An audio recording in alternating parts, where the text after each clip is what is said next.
안녕하세요. 예레미야 23장 시작합니다. 예레미야는 지금 왕궁에서 예언하고 있는데요. 왕궁에는 시드기야 왕과 왕궁 선지자들과 장로들이 있었을 텐데 계속 이들에게 말씀하고 있는 내용이고요. 이스라엘 백성이 양떼라면 이들을 인도해야 할 리더들은 목자들인데 목자로 세움을 받은 사람들이 하나님의 목장 양떼들을 흩어버리고 우리에 있는 양마저 몰아내고 돌보지 않았으니 이 악행에 대하여 하나님께서 직접 책임을 묻고 보응한다고 하셨다라는 말씀을 선포했고요. 뿐만 아니라 하나님은 그 흩어진 양떼를 다시 모아서 그 우리로 돌아오게 하실 거다라고 하셨습니다. 바벨론 포로지 여기저기로 흩어진 이스라엘 백성을 다시 불러 모아서 이스라엘로 다시 돌아오게 하시겠다는 말씀이고요. 그런 다음에 그 양들을 기르는 목자들을 그들 위에 세울 것이다 라고 하십니다.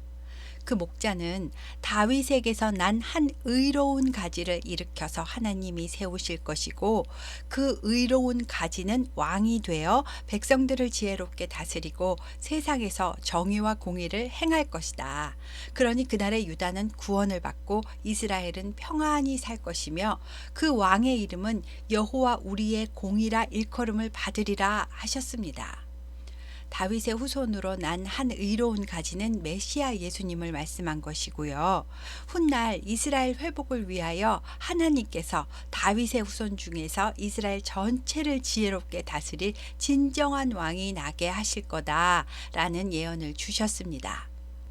그리고 9절부터 마지막 40절까지는 거짓 선지자들에 대한 말씀입니다.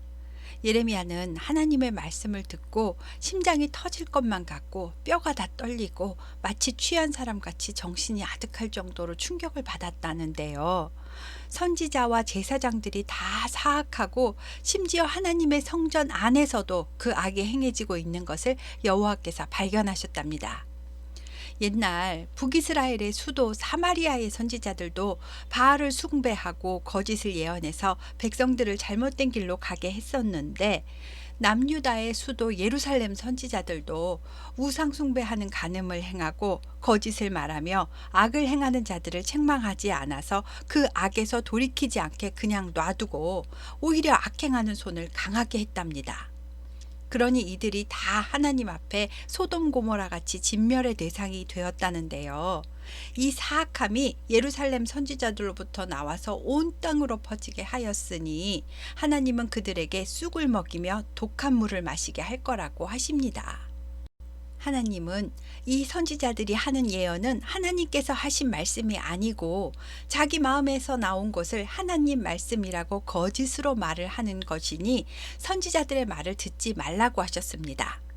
이들은 하나님을 멸시하는 자들에게도 너는 평안하리라 라고 말하고 완악한 사람들에게도 재앙이 너희에게 임하지 아니하리라 라고 예언을 한다니 이 선지자들은 자기가 추대받기를 원하기 때문에 권력이나 이권이 개입되면 그들이 듣고 싶어하는 말을 해준다는 겁니다.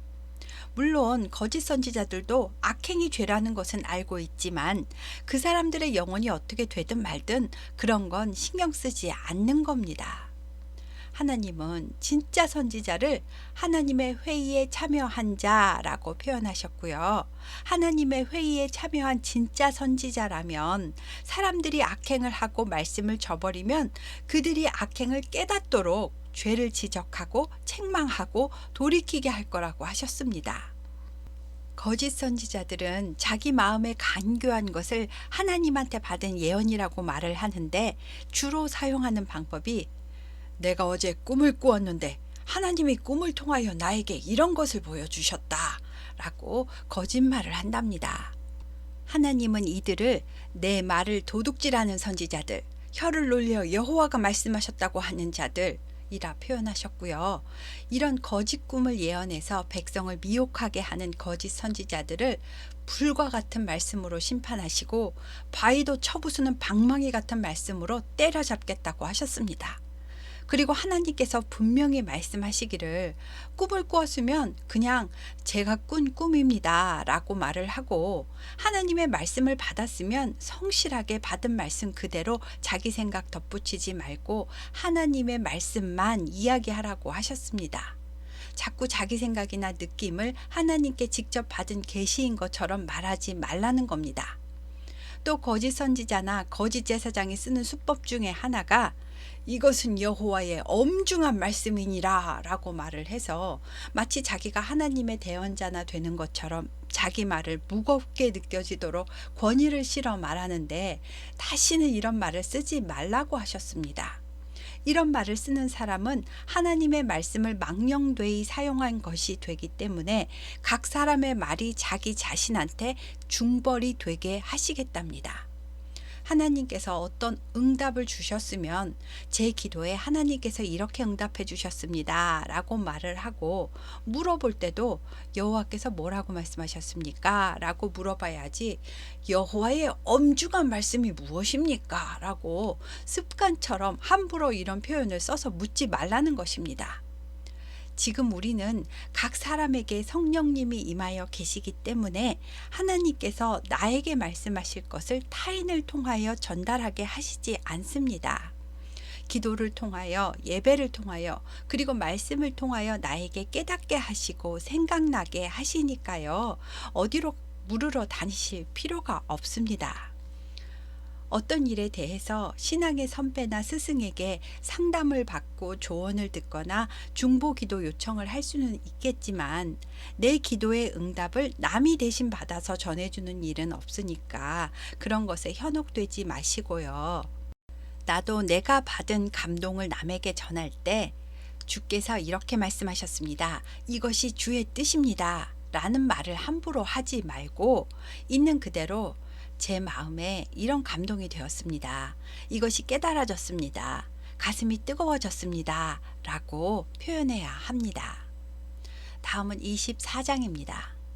23장이 시드기야 왕 때이고 왕궁에서 말씀을 선포하고 있는 상황인데, 24장은 갑자기 2차 바벨론 포로로 여호야김의 아들 여고냐, 즉 여호야긴을 끌고 갈 때 예레미야가 본 환상을 말하고 있습니다. 그리고 25장은 조금 더 거슬러 올라가서 여호야김 왕 4년 때 1차 바벨론 포로로 끌려갈 때를 이야기하고요. 26장은 그보다 조금 더 전인 여호야김이 다스리기 시작하는 때의 일을 시간을 거슬러 올라가면서 말씀을 합니다. 그리고 27장은 시드기야 왕위 즉위식 때, 그리고 28장은 다시 시드기야 4년 때로 와서 말씀하는데요.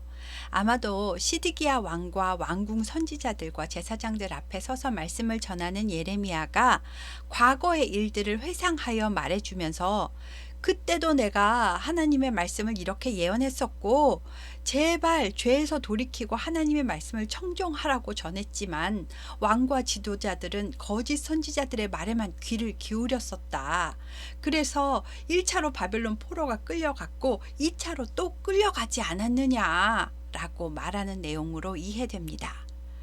23장에서 거짓 선지자들에 대해서 그들은 하나님의 이름을 도둑질하여 가증히 혀를 놀리는 가짜 선지자다라는 하나님의 말씀을 선포하고, 요 전 왕 때도, 그 전의 왕 때도 계속 하나님의 회의에 참여한 진짜 선지자 예레미야의 말을 듣지 않았고 거짓 선지자들의 말만 듣지 않았느냐라고 그때 일을 설명하면서 제발 좀 정신 좀 차리고 거짓 선지자를 믿지 말아라 라고 말하고 있습니다. 24장 1절에 바벨론의 느부갓네살 왕이 유다 왕 여호야김의 아들 여고냐, 즉 여호야긴과 유다 고관들과 목공들과 철공들을 2차 포로로 끌고 간 후에 하나님께서 예레미야에게 환상을 보여주셨답니다. 그것은 성전 앞에 무화과 광줄이 2개가 놓여 있는 환상인데요. 한 광주리에는 아주 좋은 무화과가 담겨져 있고 다른 광주리에는 다 썩어가서 먹을 수 없는 나쁜 무화과가 담겨져 있었답니다. 그리고 하나님께서 설명을 해주시는데, 좋은 무화과가 있는 광주리는 바벨론으로 옮겨갈 유다 백성이 담겨 있는 광주리랍니다. 이들은 포로지에서도 하나님이 잘 돌봐주시고 하나님을 경외하는 마음을 주시고 잘 기르셔서 다시 유다로 돌아오게 하여 하나님의 백성이 되게 하신답니다. 그런데 나쁜 무화과가 담겨있는 광주리는 시드기야와 고관들과 예루살렘의 남은 자들이 담겨있는 거라는데요. 이들은 애굽으로 도망을 가도 칼이든 기근이든 전염병이든 어차피 죽을 거라고 하시는 이야기가 24장 이야기입니다. 그러니까 24장도 시드기야 왕 앞에서 거기 있는 사람들 들으라고 말을 하는 겁니다.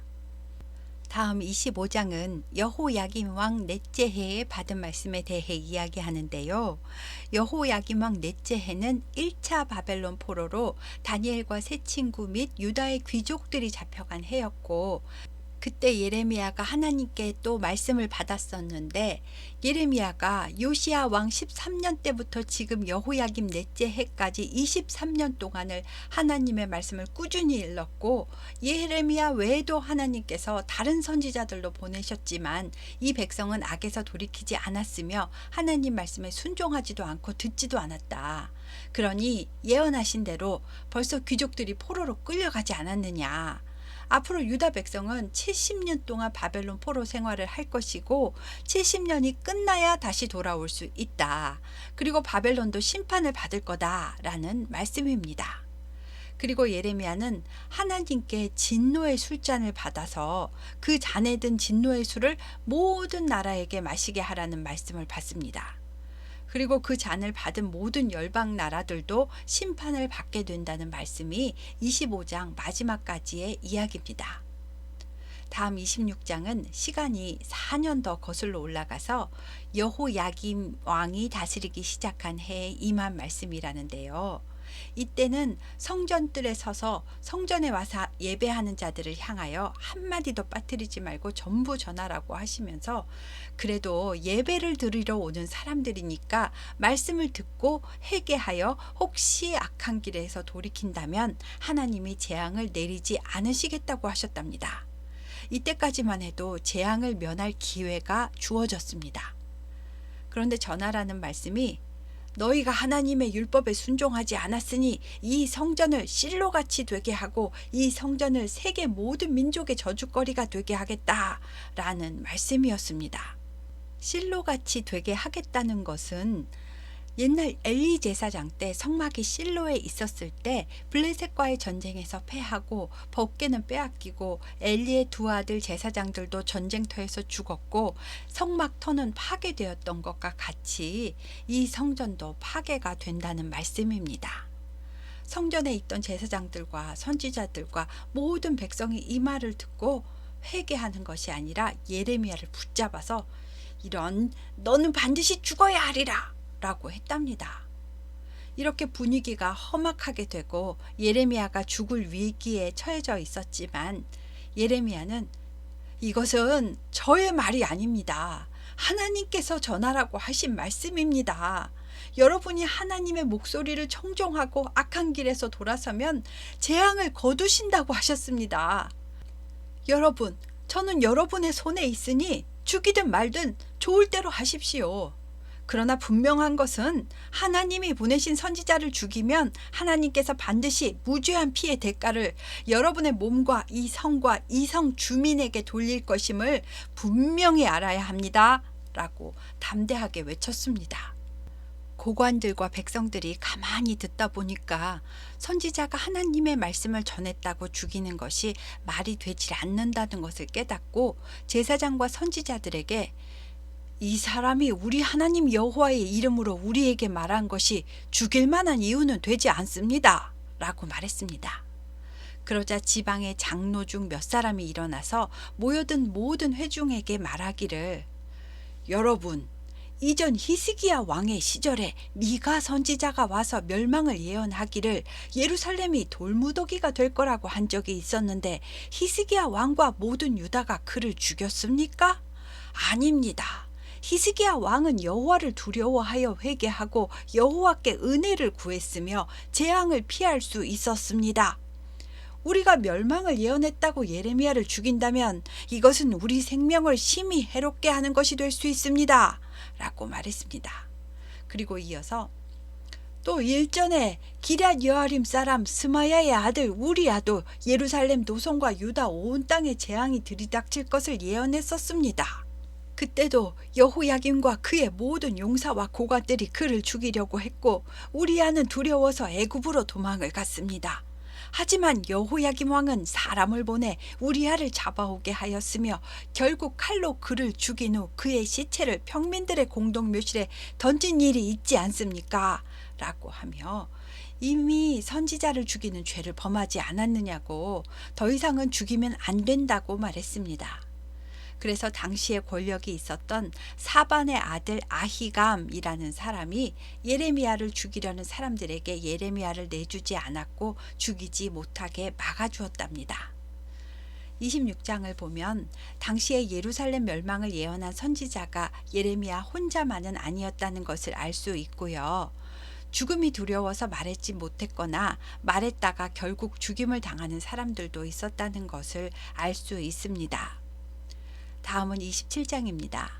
27장도 26장과 마찬가지로 시대는 여호야김이 막 다스리기 시작할 때라고 써 있는데요. 여호야김의 빨간색으로 1번이라고 써 있고 각주를 보시면 시드기야라고 되어 있을 겁니다. 이것은 서기관이었던 바룩이 실수로 잘못 표기한 것이라는데요. 뒤에 나오는 내용이 여호야김이 아니라 시드기야 왕이 나오기 때문입니다. 하나님께서 예레미야에게 줄과 멍에를 만들어서 밭 가는 소처럼 목에다 멍에를 걸고 다니라고 하십니다. 그리고 시드기야가 막 다스리기 시작할 때 왕의 즉위식을 보러 예루살렘에 각 나라의 사신들이 왔었었는데 그 사신들에게도 상징적으로 줄과 멍에를 나눠주면서 하나님의 말씀을 전하라고 하십니다. 그래서 예레미야는 멍에를 메고 왕궁으로 가서 에돔과 모압과 암몬과 두로와 시돈의 사신들에게 줄과 멍에를 나눠주면서 여러분들은 각자 여러분의 나라에 돌아가서 여러분이 섬기는 왕에게 하나님의 말씀을 전하십시오. 하나님께서 모든 땅을 바벨론의 느부갓네살 왕에게 준다고 하셨습니다. 그러니 하나님의 정하신 기한이 이르기까지 저항하지 마시고 바벨론 왕의 멍에를 메고 그를 섬기라 하십니다. 그렇지 않으면 칼과 기근과 전염병의 벌을 받을 것입니다. 그리고 여러분 나라에 선지자나 복술가나 꿈꾸는 자나 술사나 요술자들의 말을 듣지 마십시오. 그들은 바벨론 왕을 섬기게 되지 않을 거라고 거짓을 예언할 겁니다. 그러니 하나님의 말씀을 듣고 바벨론 왕의 멍에를 메고 섬기는 나라는 그 땅에 포로로 끌려갔어도 하나님께서 보호하시고 거기에서도 잘 살게 지켜준다고 하셨습니다. 당신들은 돌아가서 이 말씀을 당신들의 왕에게 전하십시오 라고 했습니다. 그래서 사신들은 줄과 멍에를 들고 각자 자기 나라로 돌아갔습니다. 그리고 예레미야가 시드기야 왕에게도 말합니다. 왕이시여, 왕과 백성은 바벨론 왕의 멍에를 목에 메고 그와 그의 백성을 섬기십시오. 그리하면 사실 겁니다 라고 말했습니다. 시드기야 왕은 여호야긴을 2차 포로로 끌고 가면서 바벨론이 세운 왕이잖아요. 그러니 여기서 더 저항하지 말고 시키는 대로 그냥 속국이 되면 죽임 당하지는 않을 거라는 말입니다. 그리고 또 바벨론 왕을 섬기게 되지 않을 거라는 거짓 선지자들의 예언을 듣지 말라고도 말했습니다. 예레미야는 이어서 성전의 제사장들과 모든 백성들에게도 전합니다. 여러분, 이미 1차와 2차 바벨론 포로가 끌려갈 때 성전과 왕궁의 기구들도 일부 가져간 바 되었습니다. 거짓 선지자들이 그 기구들을 다시 예루살렘으로 옮겨오리라고 한 말을 믿지 마십시오. 남아있는 성전의 기구들과 왕궁의 기구들도 바벨론으로 옮겨지게 될 거라고 하나님께서 말씀하셨습니다. 만일 그들이 하나님의 선지자이고 여호와의 말씀을 가지고 있었다면 예루살렘에 남아있는 기구들이 바벨론으로 옮겨가지 못하도록 만군의 여호와께 기도하여 구하여야 마땅하지 않겠습니까? 그러나 하나님께서는 남아있는 기구들도 바벨론으로 옮겨지게 될 것이고 하나님께서 이것을 돌보시는 날까지 바벨론에 보관되어 있다가 훗날 다시 이곳 성전으로 되돌려 주시겠다고 말씀하셨습니다. 라고 말했습니다. 다음 28장은 시드기야 4년 다섯째 달의 이야기입니다. 예레미야는 시드기야 즉위 때부터 4년 동안이나 멍에를 메고 다녔는데요. 사람들은 그런 그의 모습을 보면서 저게 바벨론 왕의 멍에를 메라는 여호와의 말씀을 상징적으로 나타내는 거래 라고 수군거렸을 겁니다. 그날도 예레미야가 성전에 있는데 하나냐라는 선지자가 와서 제사장과 모든 백성들이 보던 앞에서 예레미야에게 이야기합니다. 만군의 여호와께서 내게 일러 말씀하시기를, 첫째, 내가 바벨론 왕의 멍에를 꺾어버렸다. 둘째, 바벨론으로 옮겨졌던 성전의 모든 기구들을 2년 안에 다시 이곳으로 되돌려 올 것이다. 셋째, 여고니야 왕과 바벨론으로 간 유다 모든 포로를 다시 이곳으로 돌아오게 할 것이다 라고 여호와께서 나에게 말씀하셨다 라고 합니다. 그래서 예레미야가 아멘, 여호와는 이같이 하옵소서. 나도 하나냐 당신의 말대로 됐으면 정말 좋겠습니다. 그러나 누구의 예언이 맞는지는 시간이 지나보면 알겠지요. 평안과 축복을 예언하는 것은 누구나 할 수 있습니다. 하지만 예로부터 선지자들은 이 나라의 회개를 촉구하는 경계의 말씀을 예언했습니다. 예언의 성취 여부에 따라 누가 진짜 하나님의 말씀을 전하는지 가려지게 될 것입니다. 라고 대답했습니다. 그러자 약이 오른 하나냐가 예레미야 목에 걸려있던 멍에를 빼앗아서 빡 꺾어버리면서 하나님께서 나에게 2년 안에 모든 민족의 목에서 바벨론 왕 느부갓네살의 멍에를 이와 같이 꺾어버리라고 하셨느니라 라고 하는 겁니다. 예레미야가 하나님께 70년이라고 말씀을 받았는데 2년이라고 하니 예레미야는 이 모습을 보고 더 이상 상대하지 않고 그냥 지나가 버립니다. 그런데 그때 하나님이 하나냐에게 다시 가서 하나님의 말씀을 전하라고 하셔서 하나냐에게 가서 전했습니다. 하나냐야, 하나님께서 네가 나무 멍에를 꺾었으니 그 대신 쇠 멍에를 만들었다고 하신다. 하나냐여 들으라. 여호와께서 너를 보내지 아니하셨거늘 네가 이 백성에게 거짓을 믿게 하는도다. 그러므로 여호와께서 이와 같이 말씀하시되 내가 너를 지면에서 제하리니 네가 여호와께 패역한 말을 하였으므로 너는 금년에 죽을 것이다 라고 하셨다 라는 예언을 해주었습니다. 그리고 하나냐는 그해 7월에 죽었답니다. 1절에 보면 이 사건이 5월에 있었던 일인데 2달 만에 어떻게 죽었는지는 모르지만 하나님 말씀대로 하나님의 이름으로 거짓을 말한 대가로 하냐나는 죽게 되었다는 말입니다.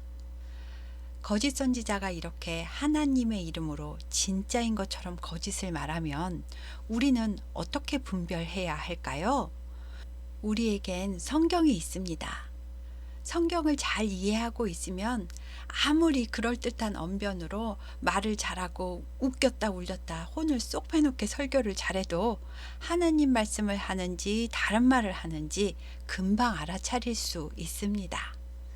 오늘은 23장부터 28장까지 했습니다. 감사합니다.